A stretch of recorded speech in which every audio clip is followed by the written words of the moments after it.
میرے آقا صلی اللہ علیہ وسلم فرماتے ہیں جس کی دو بیویاں ہوں اور وہ ایک کو معطلہ چھوڑ دے، یعنی اس کے پاس نہ جائے دوسری کے پاس رہے، وہ بروز قیامت اس حال میں آئے گا کہ اس کا آدھا بدن فالج زدہ ہوگا، لولا لنگڑا ہو کر آئے گا۔ تو یہ ظاہر کرے گا کہ ایک بیوی کا حق ادا کیا، ایک کا نہیں کیا۔ یہ بہن نے کویسچن کیا تھا کہ جو میرے شوہر کی پہلی زوجہ ہیں انہوں نے قرآن پر شوہر سے ہاتھ رکھ کر حلف اٹھوا لیا ہے کہ تم دوسری بیوی کے پاس نہیں جاؤ گے۔ انہوں نے حلف اٹھا لیا، اب وہ بہت پریشان ہیں شوہر کہ میں کیا کروں، اور وہ میرے پاس نہیں آتے ہیں، حکم شرع کیا ہوگا؟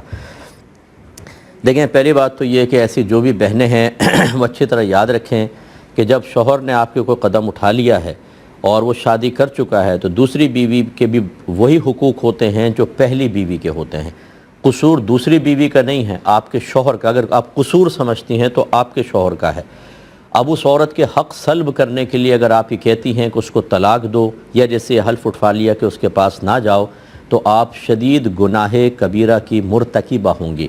نبی کریم صلی اللہ علیہ وسلم نے ارشاد فرمایا جو میاں بیوی میں جدائی ڈالے وہ ہم میں سے نہیں، شدید ناراض ہوتے ہیں سرکار صلی اللہ علیہ وسلم۔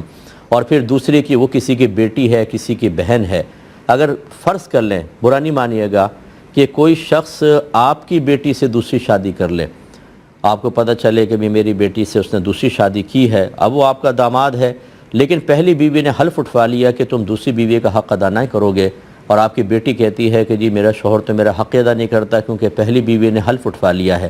اب آپ کے جذبات کیا ہوں گے؟ اب آپ کی سوچ اور فکر کیا ہوگی کہ آپ اسی کو برا بھلا نہیں کہیں گی اور خود وہ آپ عمل کر رہی ہیں؟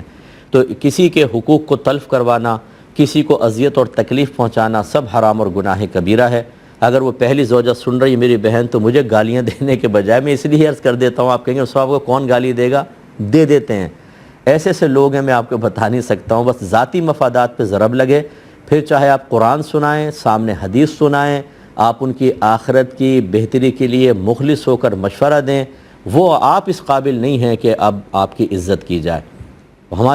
ہمیں ذلیل کرنے کے لیے تیار ہو جاتے ہیں، لیکن ہم اس کے لیے تیار ہیں۔ ہر نبی نے اس طرح کی آزمائشوں کا سامنا کیا ہے۔ جب انہوں نے اپنی امت کے سامنے اللہ تعالیٰ کے پیغام کو پیش کیا تو کیا ہر ایک نے عزت کے ساتھ ان کے ساتھ رویہ رکھا؟ کیا کیا آزمائشیں آئیں؟ تو ہم بھی تیار ہیں، ہم وارث نبی ہیں، ہم ضرور مسئلے بیان کریں گے۔ تو پہلی بات تو یہ بالکل غلط۔ دوسرا یہ کہ جو شوہر نامدار ہیں ان کو پہلے سوچنا چاہیے تھا۔ یہ تو قرآن کا حلف تو بہت یاد آ گیا اور بڑے خوف میں مبتلا ہیں کہ آپ کو پہلے نہیں پتہ تھا اللہ نے فرمایا فَانكِحُوا مَا طَابَ لَكُم مِّنَ النِّسَاءِ مَثْنَىٰ وَثُلَاثَ وَرُبَاعَ فَإِنْ خِفْتُمْ أَلَّا تَعْدِلُوا فَوَاحِدَةً، کہ تم جو عورتیں تمہیں پسند آئے تم ان سے نکاح کر سکتے ہو، دو دو سے، تین تین سے، چار چار سے۔ پھر اگر تمہیں خوف ہو کہ دو کے درمیان عدل نہ کر سکو گے تو ایک ہی سے نکاح کرو۔ اب اس کا مطلب ہے عدل نہیں کر سکیں گے، دوسری سے نکاح کیا تو یہ نکاح کرنا ہی حکم خداوندی کی نافرمانی تھی۔ اس وقت خوف نہیں آیا، بالکل کوئی ڈر نہیں۔ اب حلف ایک گناہ کے اوپر حلف اٹھا کر، ایک غلط کام پہ حلف اٹھا کر، اللہ اس کے رسول کے احکام کے خلاف حلف اٹھا کر، اب دل میں خوف خدا ہے کہ پتہ نہیں کیا ہو جائے گا میرے ساتھ۔ یہ اس طرح کی کوئی حلف نہیں ہوتا، اس کو بالکل توڑیں اور اپنی دوسری بیوی کا حق ادا کریں۔